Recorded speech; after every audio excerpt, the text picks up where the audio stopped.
Hello, everyone. Welcome to the 2025 list of the 10 worst zoos for elephants. Um, you are joined by me, your host, Fleur Dawes. We have our elephant expert, Courtney Scott. We have my colleague, Mary Eacency, who's helping on our audiovisual today. And we have Bob Price, who is going to be your person in the chat today. So thank you very much for joining us. This is one of the most important things that we unveil each year. It's our kind of a really important project for us. I'm going to start us live streaming on Facebook. So let's allow our Facebook friends to join us. It's a way that you can join. If you ever want to join by Facebook, you can, but we prefer that you join here because you're able to interact with us. So here we go. Bear with me one moment whilst I start that up.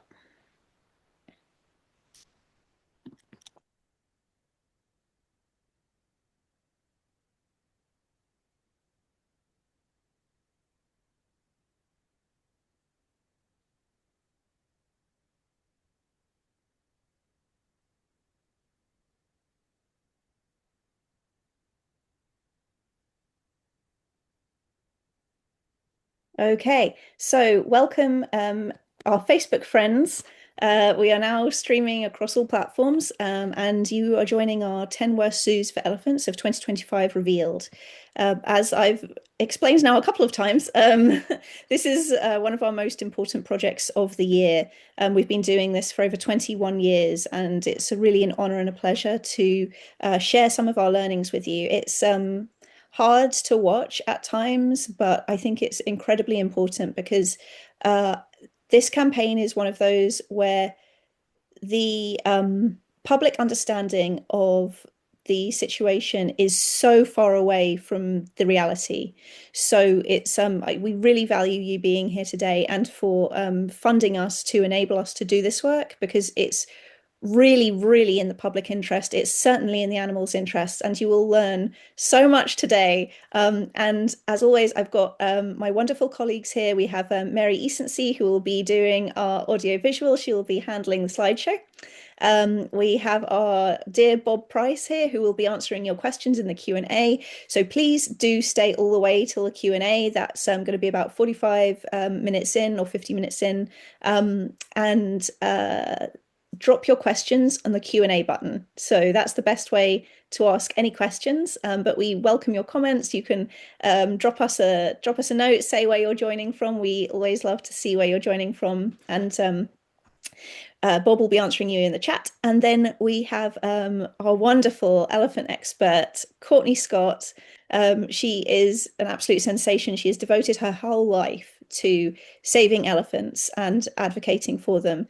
We're really honored to have her on our team. She's brought so much learning to us. So without further ado, I'm going to ask Mary to please start our slideshow and we can get going. Thank you, Mary. All right.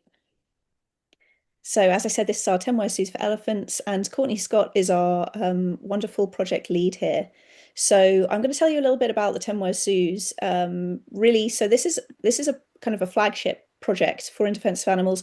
We've been doing it for I think 21 years now. So it's really well established, and the idea is to shine a spotlight on some of the frankly like shocking and terrible things that have been happening in zoos that keep elephants. We focus on North America because anything outside the scope of North America is just frankly far too broad for us. It's already like we spend practically all year working on this, thanks to you. And it's a tremendous amount of work. And it's, we do data reviews, we do freedom of information requests, we do in-person visits. It's we do reviews of news and publicly available information. We go off tips from members of the public. And even zookeepers themselves sometimes. So it's really it's a very in-depth process. This is not just kind of picked out of thin air. And it's really a tool for raising awareness about elephants in zoos and the fundamental problems that they have there. They are not suited to captivity, and we are going to show you exactly how that is a problem for them. Um, and sadly, how it leads to a lifetime of deprivation, disease, and early death. And here is who we are speaking about this year. We are speaking about baby elephants this year because breeding has become a real key theme for us. So what we're seeing is we've had wonderful success in that over 40 zoos have shut down or pledged to shut down their elephant exhibits since 1991. Yay! So wonderful news. We are headed in the right direction. However, the zoos that have are keeping elephants are really doubling down. So elephants are dying faster in zoos than they can reproduce. We really wanted to highlight this fact and the terrible, terrible situation that elephants go through for breeding elephants. Baby elephants are the ticket sales machine that zoos depend on for their livelihood, except our data review has found that 1 in 4 of these baby elephants are dying before they reach 5 years old. So this is that's the tip of the iceberg, honestly. It's a shocking statistic. They're dying way faster than they do in the wild, even when you have drought, poaching, predation to worry about. Why are they dying faster in zoos where they have, unlimited water, unlimited food, and veterinary care?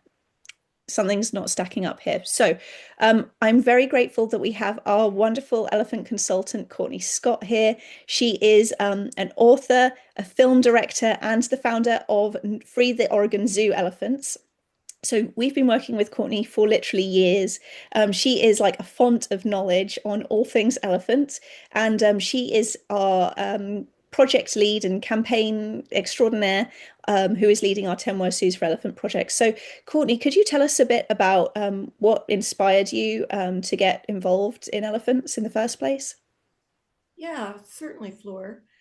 It started for me back in 2008 when I started working on a film about animals. My film is called From Suffering to Satori, which means enlightenment. And it is literally my own story about moving from ignorance to awareness about the plight of captive animals, especially elephants, but all captive animals. And in 2008, I went up to the Oregon Zoo and saw an elephant, actually for the first time to see elephants in zoos. And who I saw there was an elephant named Packy. He was 47 at the time. And what I saw him do was pace back and forth in his steel cage, which he almost took up the whole cage. He's about 7 tons, pretty large elephant for an Asian elephant. And we watched him, my cameraman and I watched him pace back and forth for a half an hour. And this is his life. And this is what he does every day of his life until he died when he was almost 55 years old. Packy is actually the poster elephant for everything that is wrong with breeding. Just living his entire life in a zoo is testament to the failure of breeding. Packy had TB, he had foot disease. He was basically alone most of his life because male elephants in zoos go through what's called must, which is a reproductive period. And during that time, they have aggression, heightened aggression from the hormones that are raging through their body. And in the wild, they have a way to deal with that. They can run, they can hide, they can move away from any conflict. They can roam for thousands of acres. But in a zoo, they have very, very limited choice about what to do or who to be with. So his life is one of lonely isolation, pain, and suffering. And so this is something that I think more people should understand when they see a baby in a zoo. And certainly babies are cute. Baby elephants are very, very cute. But they need to think about what happens to the baby when it grows up. And what happens to them is they end up like Packy. So it's something that we are working very hard to stop, to make first by making the public aware of the travesty and to fully understand, as Dame Daphne Sheldrick said, when you see an elephant in a zoo, you're not seeing an elephant, you're seeing a tragedy. Absolutely. Courtney, thank you so much for introducing us to, your kind of genesis for how you got involved. And you're seeing on your screen there, that is Paki as a baby in 1962. And very sadly, as you can see, as we're about to unveil with the 2025 list of the 10 worst zoos, we're seeing exactly those same issues happening today. So, Courtney, maybe you could tell us about the number one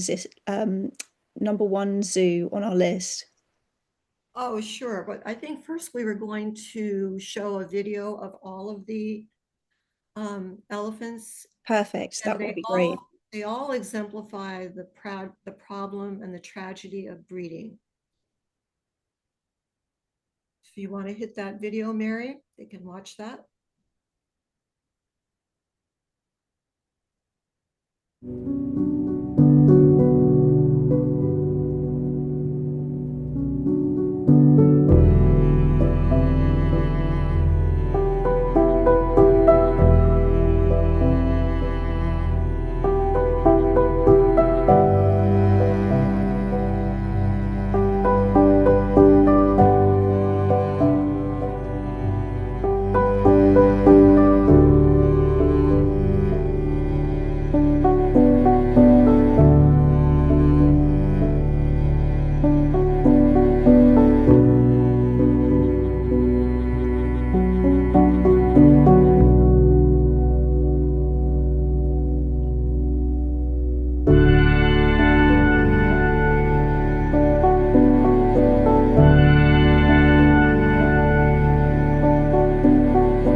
It's so heartbreaking to see some of those scenes. I've got to say that it's taken me a while to understand why those scenes are so troubling. Because if you're kind of a layperson, you don't know a lot about elephant body behavior, then and body language, then you might kind of miss some of the cues as to why this is such poor welfare. But maybe you'll tell us first, Courtney, why is Houston Zoo on number one on the list?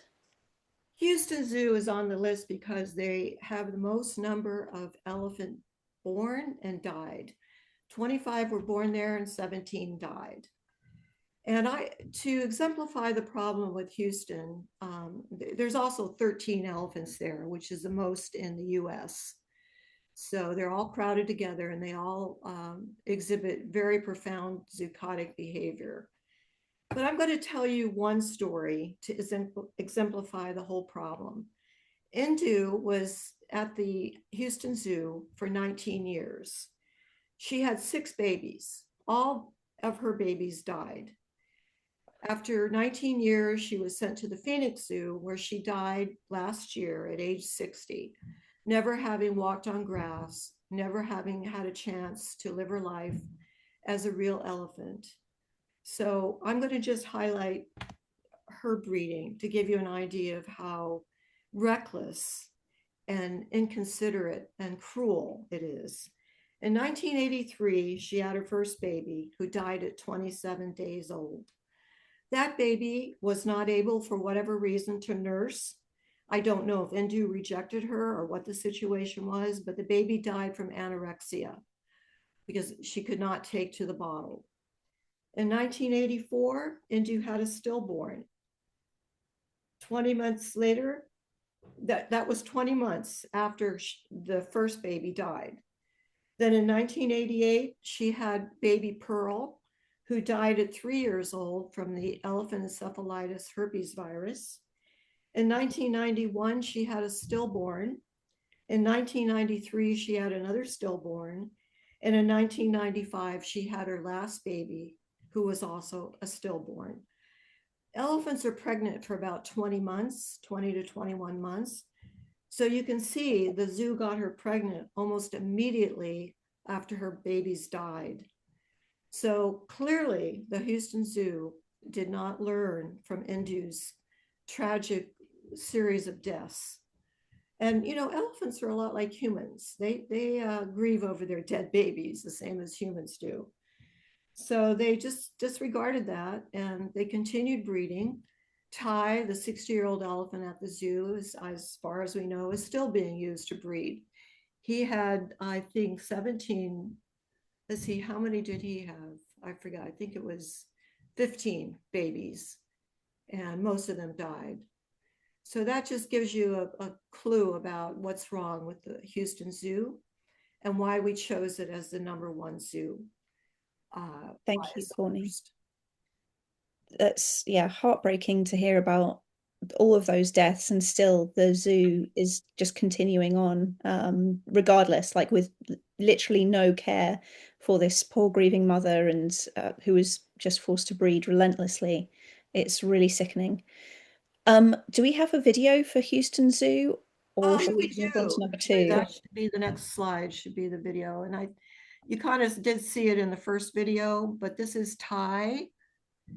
And this is what we see Ty doing every time our volunteer goes to the zoo to get video.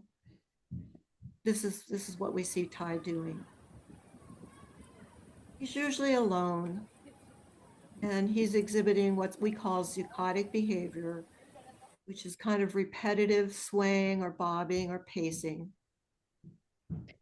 And am I right, Courtney, in thinking that this is a sign of brain damage? Yes, that's right. We highlighted that a few years ago with a study by a neuroscience professor, Bob Jacobs, who did a study about elephants and orcas and explained that the behavior they exhibit is a sign of brain damage.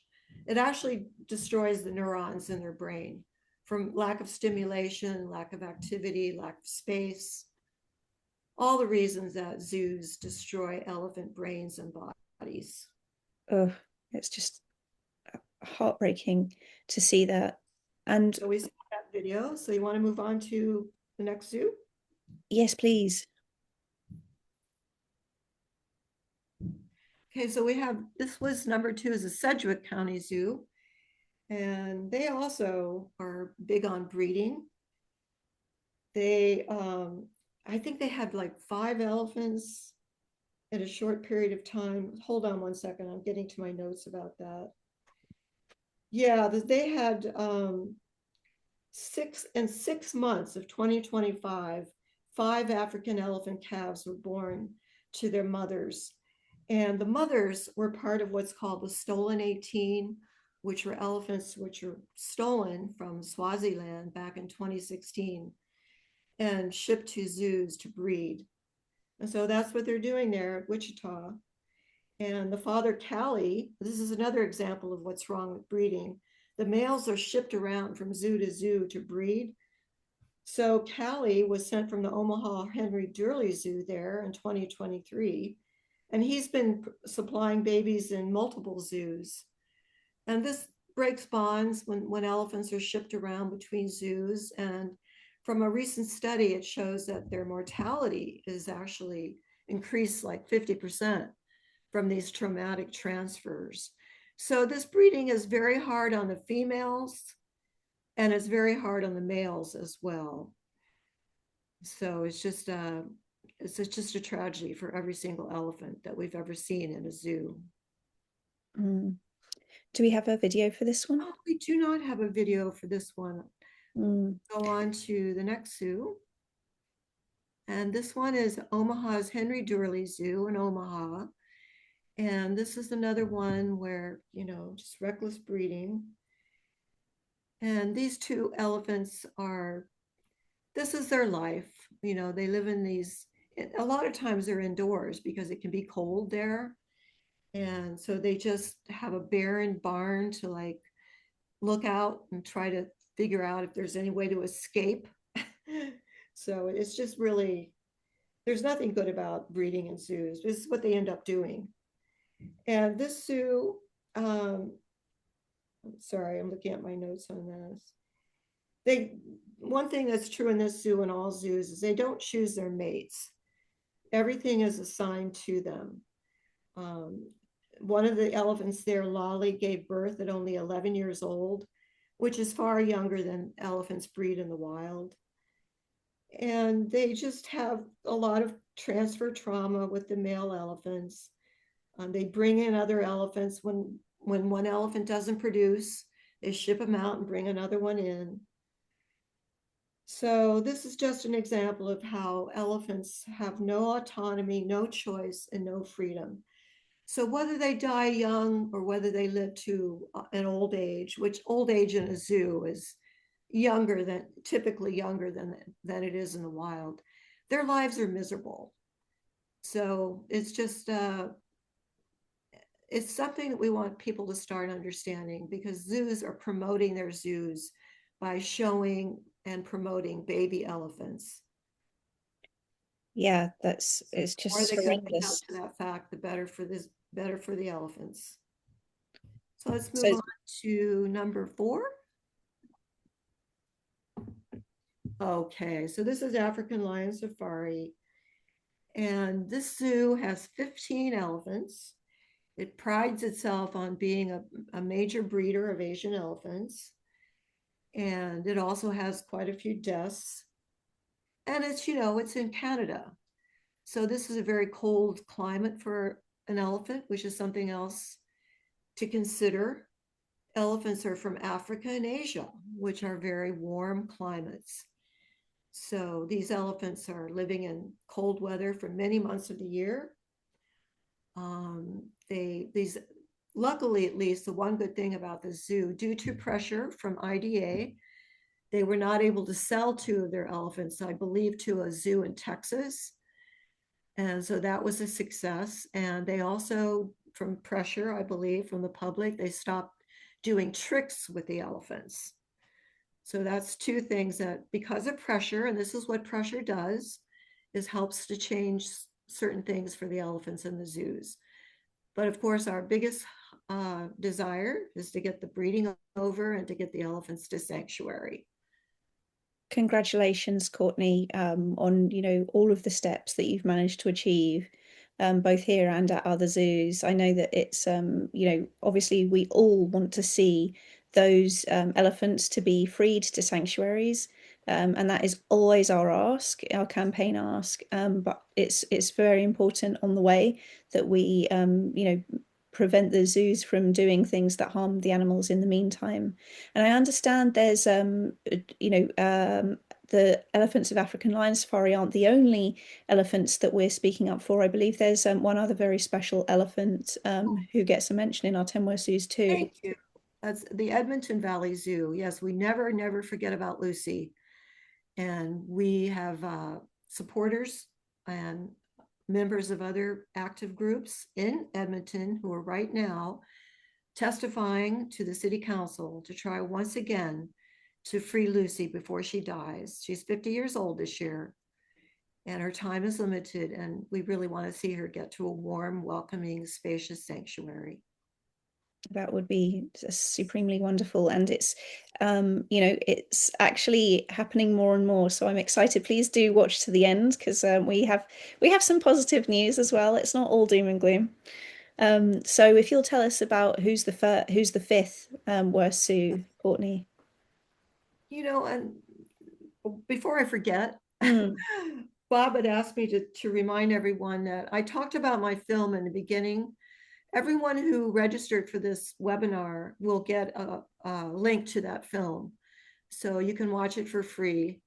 And also there's a trailer, so you can watch the trailer as well.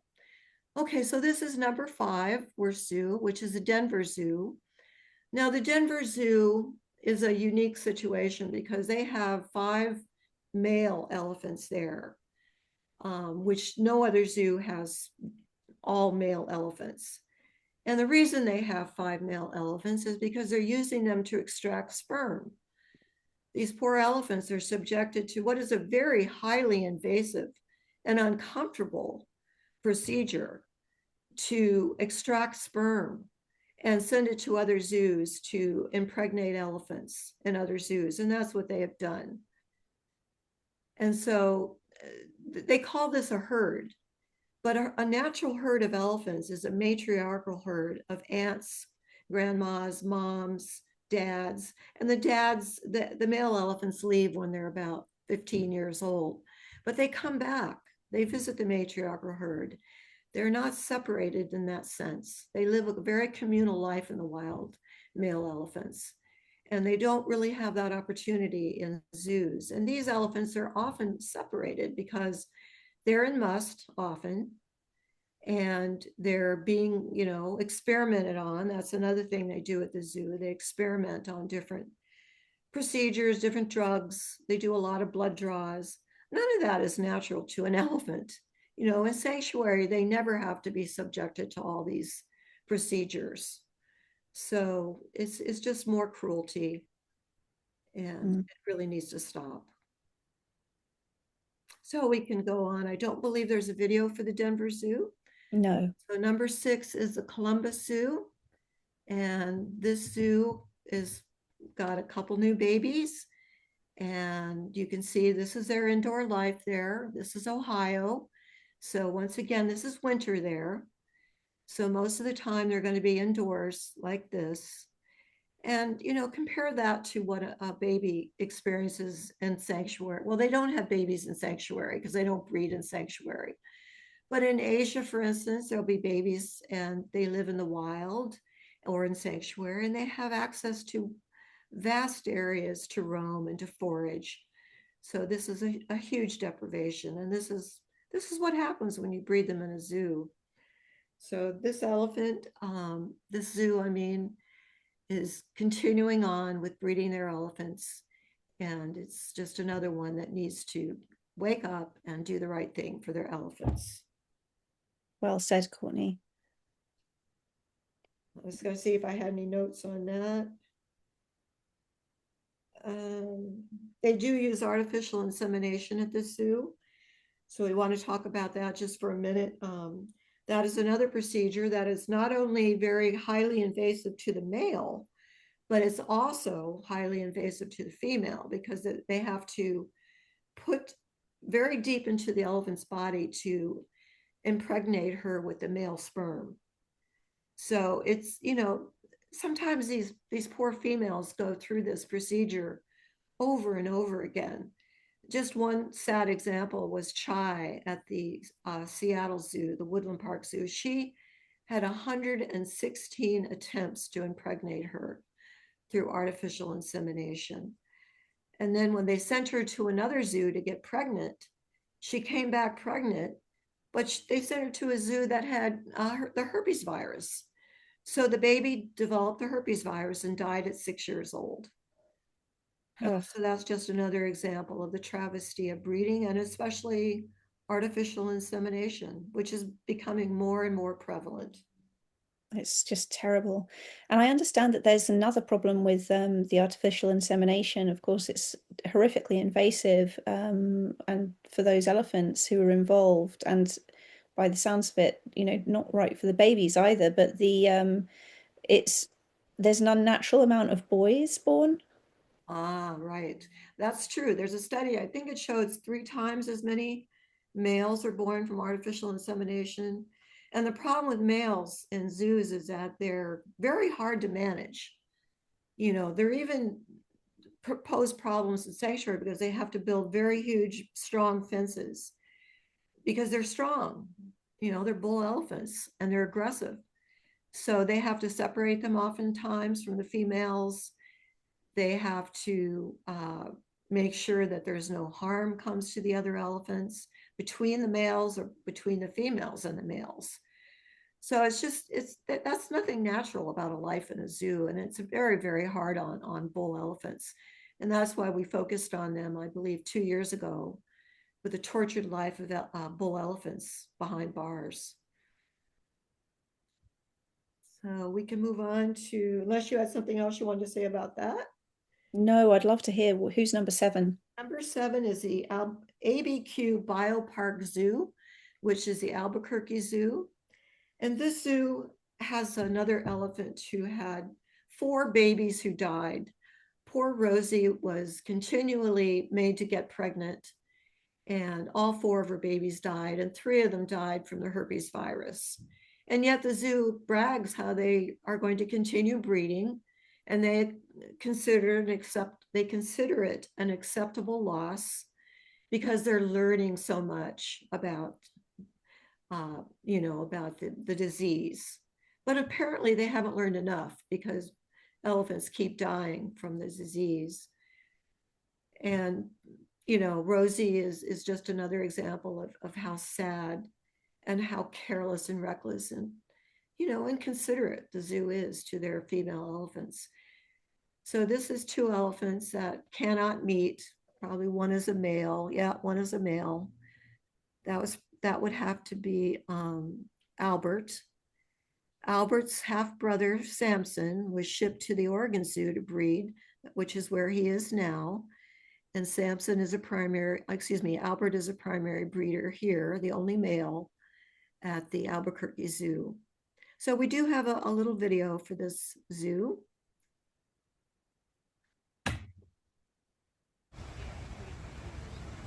This first video you can see this elephant exhibiting stereotypical zoonotic behavior. And the second one, you can see this elephant trying to reach outside of the fence to get some grass. This is another huge problem at zoos because elephants actually are not well fed in zoos, because what they really want and what they really need is true forage material, which is grass, trees, roots, fruits. That's what they forage on in the wild. And you can see that that desire never leaves them. And this is the lengths they go to try to even grab a tiny speck of grass. Oh, That it's they're heartbreaking. still They're grabbing, like groveling on their knees, literally, to try and grasp anything that they can. It's right? sickening. And And who's in our number 8 spot? number 8, let's move on, is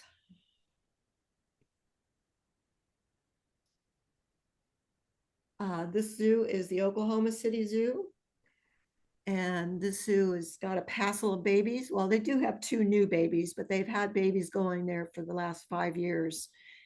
So they have a lot of young elephants. And you can see this is their life once again, indoors, nothing to do, nowhere to go, just pushing at the boundaries, the fences that hold them in. So they have a lot of early breeding, a lot of transfers. Let's see, let's talk about Asha. Asha was bred relentlessly, yet only if 5 calves have survived. And Asha's calf Mally died from the herpes virus. And then in 2018, right away, she gave birth to another elephant who also got the disease. And then she gave birth to Rama in 2022 and bore a stillborn calf in 2024. So she had no rest between all these pregnancies. And then her daughter, Achara, gave birth to Xerxes at only 10 years old, which is far younger than wild elephants do. And the Oklahoma City Zoo shuffles their elephants between facilities. So it's bragging about its baby boom, but not considering the cost to the elephants that are producing these babies. That really struck me was that they are breeding these, they're breeding babies when they're practically still babies themselves. Like Right. she had her first calf, Achara, at like what, 10 years old, and in the wild she would have been 14. I Right. mean, that is a big difference right there. And just honestly, it really kind of underscores quite how sickening and desperate the zoos are to, and they'll stop at nothing to make babies. Right. And she gave birth at 10. She was pregnant at 8. Oh, And please. that's okay. That's okay by the Association of Zoos and Aquariums, which provides a standard, what they call a standard of care for the elephants. And their standard of care is not very caring, in my opinion. Right. So, Absolutely. all right. So let's go on to the next terrible zoo, which is the Fresno Chaffee Zoo in Fresno. And this zoo is called the Zoo of Death because it had 3 tragic deaths. between 2017 and 2019. It's another one of the zoos that got the elephants from Swaziland, kidnapped from Swaziland to breed. And this zoo brought in a male elephant, I believe from San Diego, Mabu, who was the father for both the mother and the daughter. Both Amelie and Nawalzi were impregnated by the same male. And so they just had babies last year. Um, so this is just another zoo that is reckless breeding, stooped to getting elephants from the wild when it was actually, prohibited. They went around the rules to do that. And they actually are being sued by an organization, or they were involved in a lawsuit with an organization, Non-Human Rights Project. So they've been under the wire or under the spotlight for a while now, but continue breeding, unfortunately.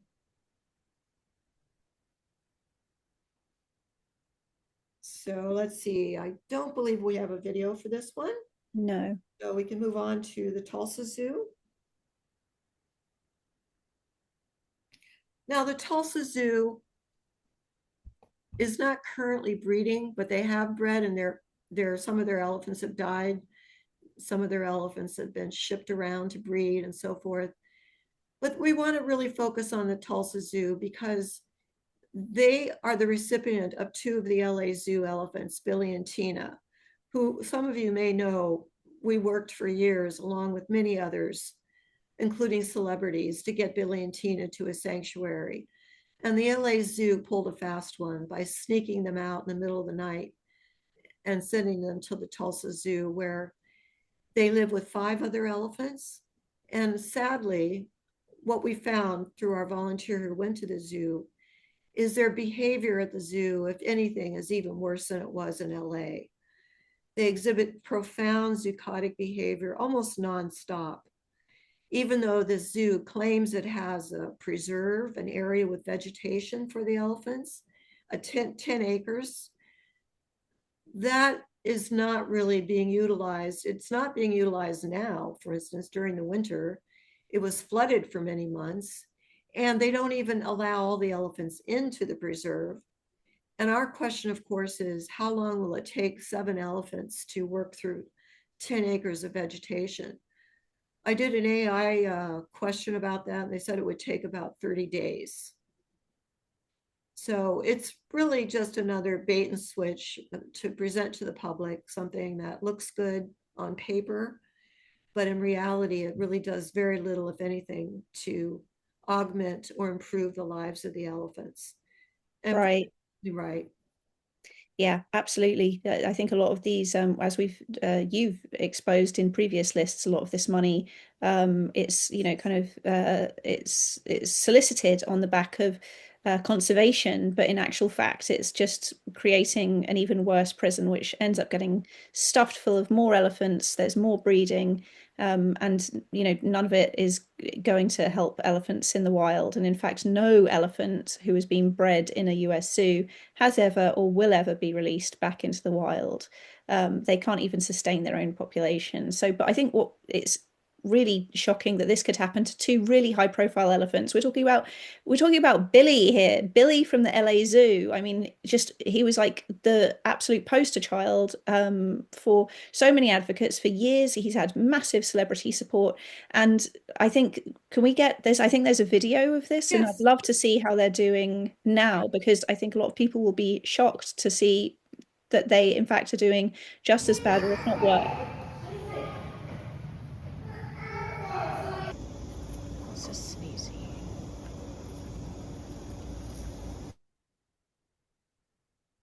Yeah, heartbreaking. This is they were sent to this zoo supposed to have a better environment and they'd look, they're rocking and swaying there just as bad or if not worse than they've ever done. It's just unbelievable. Right. And we have just want to mention that we have hours of video of both of those elephants and all the elephants there. Our volunteers spent 2 days at that zoo for many, many hours every day. And every video she got just about shows this kind of behavior. Sickening. Um, I think we do have some more positive news towards the end. But firstly, going back right to the start of where we were at the beginning, back to Paki. Right. So the Oregon Zoo has been on our list 14 times. This is the 14th time this year. And really, the biggest issue right now with the Oregon Zoo is they basically are responsible for the breeding boom taking place in North America. In 1962, when Packy was born, his birth skyrocketed births all around North America and around the world, actually. People came from all over the world to see Packy. He was the first elephant born in North America in 44 years. So it was a big, big deal. And so this zoo is responsible for the huge uptick in breeding that took place after his birth. And it continues to this day. But this zoo is just, keeps breeding. This is little Tula 2 on the right there with her mom, Rose 2. And Rose 2's baby Lily died at 6 years old. And so the zoo just kept breeding Rose 2 to get another baby with Samson, who came from the Albuquerque Zoo. So they're busy Unbelievable. promoting Tula 2 big time. She's got a birthday coming up. And so you can imagine that's a huge deal for the zoo. So anyway, this zoo has got just an enormous amount of PR behind it to keep people unaware of the truth behind breeding. Yeah. It's, It's terribly exploitative. And I believe we've got a video showing yes. that same heartbreaking foraging frustration that we saw earlier. Yep.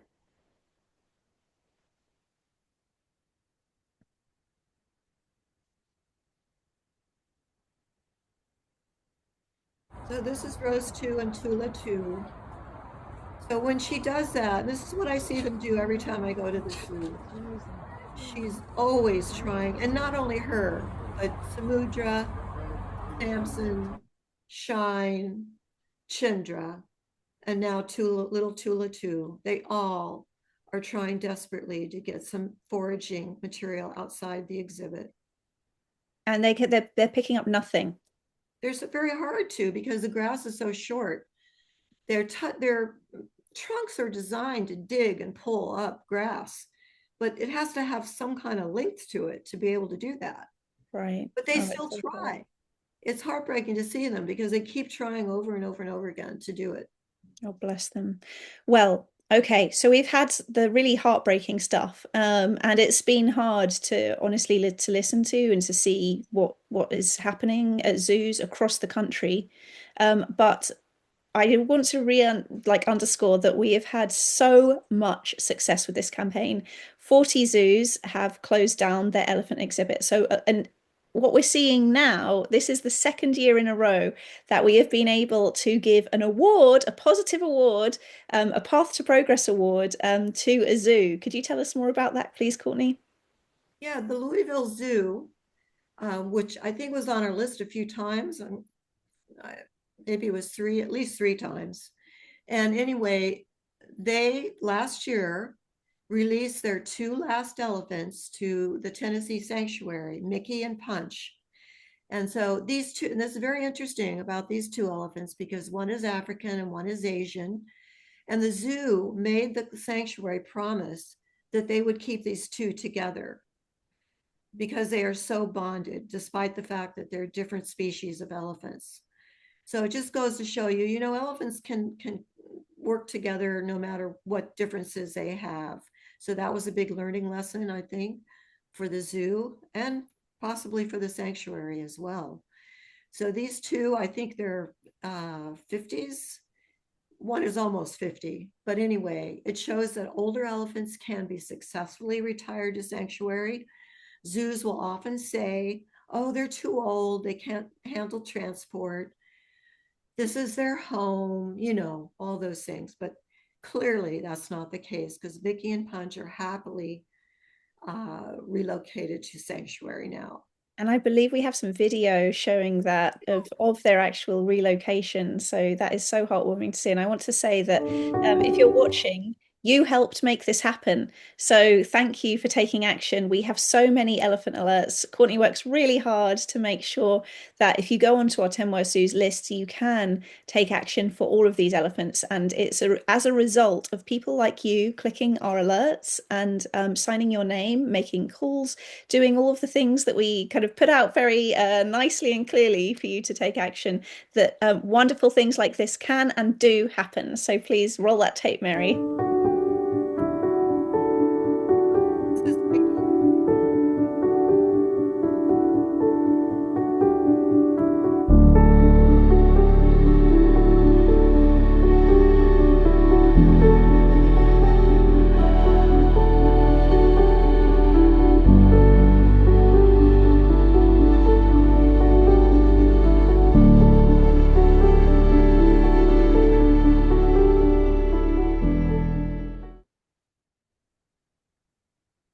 Ah, that's just so wonderful to see her right there in the forest where she belongs, in the wild, wild areas where elephants are supposed to be. And I understand in a sanctuary they have just the ability to have choices to roam, to choose who to associate with. If they don't want to be around other elephants, they can choose not to be, and they can root and forage and do all of those things that are so important to making them true elephants. And they can even heal from that brain damage, that zoochosis that you've seen in a sanctuary. It's like nothing short of magical, in my opinion. So now we've reached our Q&A section. So Mary and I are going to do our best. I've seen lots of questions coming in, so thank you for asking those questions. Let me see if we can pick one. So, is it solely the zoo directors, Pippa asks, who ultimately decide the fate of their elephants, or can someone force them to change their decisions? Good question. Well, I suppose, first of all, the zoos, most of the zoos are managed or monitored by the Association of Zoos and Aquariums. And unfortunately, that organization usually is very much against zoos sending their elephants to sanctuary. So that's a force that we're dealing with, not only the zoo, but the AZA. Now, forcing them, I'm not sure. I think what I would use the word is pressure. And the more pressure the public can put on along with us, the more chance we have of getting the elephants out of there. So Great, that's great what I would answer. say. It's more pressure than forcing. Thank you, Courtney. And that's a great answer. And I'm sure Bob will include our link in the chat there to take all of our actions. Or you can go onto the 10 Worst Zoos list. I'm sure he's included a link to the 10 Worst Zoos list as well.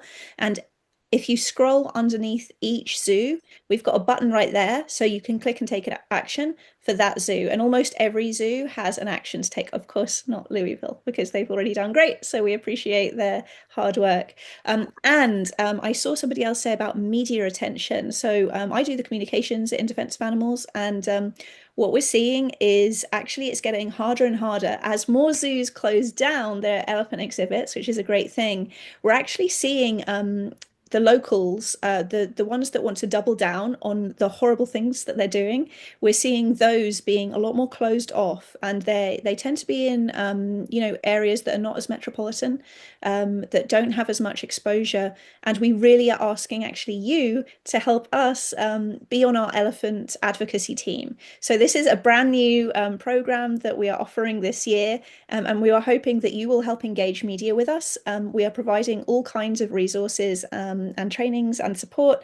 And but together, we want to get these stories out to your local media because shockingly, more than half of them actually have not reported. So what we're seeing is they just want to shut down. They want to keep on telling people that baby elephants are at the zoo. Come to the zoo, and it's very difficult for them to switch out of that mode. That actually maybe this isn't right. Maybe the elephants are dying. It's really something that we want your help with. So the link to sign up for that action program, will be hosting another webinar. We hope that you will join us and be part of that team. So some more questions. I don't know, Mary, have you found any good questions for us? and we need you all to unmute. Okay. I see one right now that says, do zoos have any kind of ag-gag protection? And I don't think they do. Do you have any Any what protection? ag-gag, like similar to Oh, um I see. Yeah. You mean in agriculture? the Yeah. Animal Terrorism Act, similar to that? Mm. I know that I'll just offer quickly that a lot of zoos, if we have a lot of trouble getting information out of the zoos. We do information requests, and a lot of zoos just simply dismiss them. They won't give us any information. They are operating under a complete veil of secrecy, and some of these zoos are even funded by taxpayers. And they are supposed to be subject to giving information, and they will still refuse to give records to the public. Courtney, I don't know if you have anything else to say about that. Oh, yeah, that is something you can at least a lot of times though, public zoos do give records more. The ones that absolutely don't are the private zoos. And unfortunately, there's more and more private zoos that are run by private foundations. But yeah, sometimes zoos do resist, even though they're public. Right now, I'm trying to get records from the Fresno Zoo, who at first denied us. So now we'll see what happens. Because Thank you for keeping trying. by law, they're supposed to present those or supply those records. Yeah, unbelievable. Just yeah. Mary, do you have any other good questions that you found? I like this question here. This one says, are elephants particularly more susceptible to zoonotic diseases than other animals in zoos, or is it just more visible? That's a good question. I would say all of the large exotic animals that I've seen in zoos exhibit some of the same different kinds, but stereotypical behavior. They routinely pace, certainly the tigers, certainly the rhinos, certainly the giraffes have different kinds of stereotypical behavior. In terms of other kinds of behavior, I haven't seen any of the others exhibit the desperate foraging attempt. No, actually, I did see the giraffes do that. I take that back. But yeah, they each have unique ways of exhibiting their stress. But I would say I think the elephants have it the worst because they are the largest land mammals on Earth.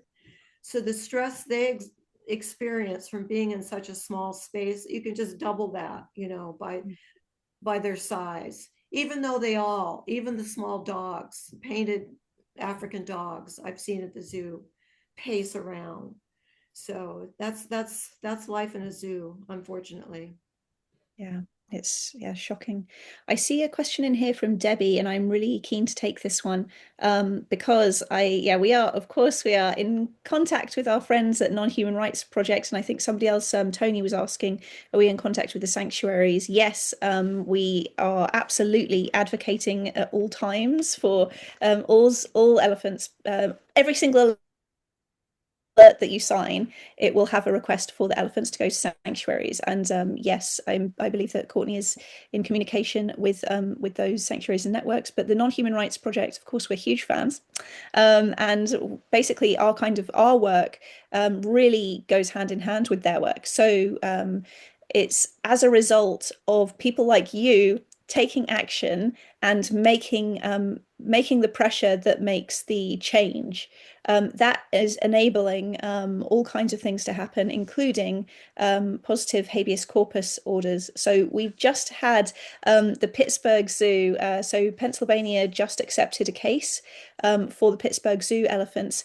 We listed them on our 10 Worst Zoos list in I think maybe like 3 or 4 years ago. They are another one who received those the stolen 18 Swaziland elephants. So a smoking gun to show that zoos are taking elephants from the wild. They are not putting elephants in the wild. That's the conservation is going in the wrong gear. So they're selling this conservation con, is what we call it. And in fact, they are restocking exhibits from the wild, whereas what they're telling people or giving the impression of is that by visiting the zoo that you're going to help conservation when it's the total opposite.